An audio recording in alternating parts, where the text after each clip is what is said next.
लाओ पैसा और खिलबे नहीं यार पैसा नहीं ना। और क्यों है माइक लाल खेले खातिर कुछ तो गड़बड़ है। ला भैया बेचत ना यही गेम खेलता ही। अच्छा तू हार गया। हाँ चल बगल वो।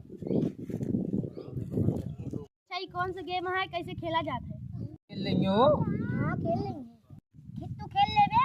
हाँ हम खेल ले, हम खेल के छोड़ दे, बस अपन तू रूल बताओ। गेम ऐसी है जो हम बोला वो तो रिपीट करे पड़े। अच्छा इतनी सी बात। रिपीट न कर पाओ गेम हार जाबे। ले 500 रुपया रहा दे भाई। तय शांत रहो। एक गाय एक घोड़ा ओकरे कितना पैर क्यों हार गया?